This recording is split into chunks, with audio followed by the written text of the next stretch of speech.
Barnard hits 150 but can't deny Notts the win. A battling effort from both Ed Barnard and Ben Cox denied Nottinghamshire what had looked for some time to be a win within 2 days. They were still there at the end of day 2 though, having rescued the pairs from 99 for 5 to finish the second day 225 for 5, the lead now 118. But the hosts were still favourites heading into the penultimate day. They just needed to rediscover their wicket-taking touch and pry apart this partnership, and that's just what Broad did. Cox out, caught behind for his third. A massive moment, surely. 6 balls later, the pairs were 7 down. Baker trapped in front for 1 by Luke Fletcher. Just 3 more wickets required by the Outlaws. But they were denied again. Finch, Barnard's latest partner, the Worcestershire number 6, really starting to cause concerns for the hosts as the lead stretched towards 200, and this had begun to look a much trickier chase than they'd first thought.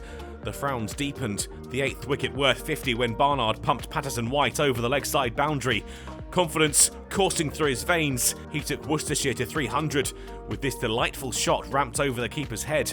But he wasn't done there. Before the over was finished, Barnard was up to 150, scored off 274 balls, and after 6.5 hours in the middle, the lead was beyond 200 when Finch helped James around the corner for a maximum.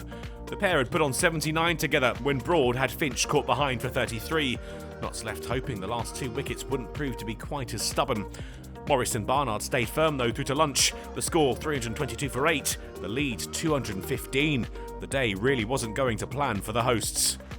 The break was just what Notts needed. Morris out soon after lunch, bowled by Fletcher for 3.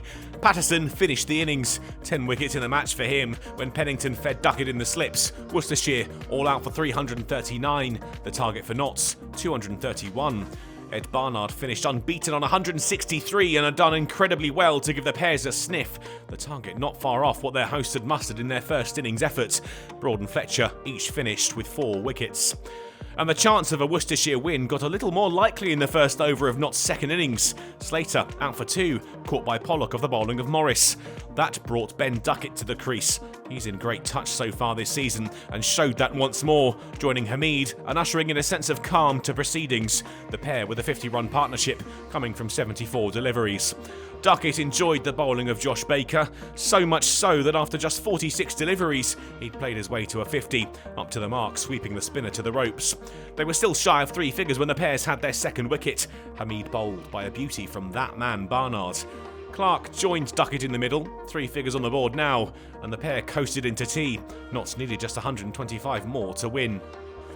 Worcestershire prized open a window of opportunity after the break. The prize wicket of Duckett going to Morris, caught behind for a well-made 78. Lyndon James and Joe Clarke quickly shut the pairs up. The required runs now soon below 100, 150 on the board now for Nottinghamshire.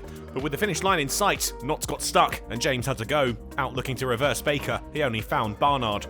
And the skipper Mullaney wouldn't be the man to win it for them. His frustration clear to see as he launched a catch to Baker off the bowling of Finch.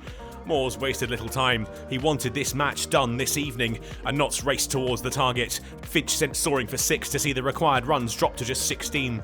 The game was up for the pairs. Clarke up to 50, a deserved reward for his efforts, and he'd be the man to seal the win. Another boundary, this time off Baker, took Nottinghamshire to the victory, one that had gone from looking certain to doubtful and then back again. It means Nottinghamshire have really laid down a marker in Division 2 of the LV County Championship with 3 wins out of 4, and they'll have a week to rest up and watch on. Worcestershire, meanwhile, don't have that luxury. Back into the thick of it next week when Durham come to New Road.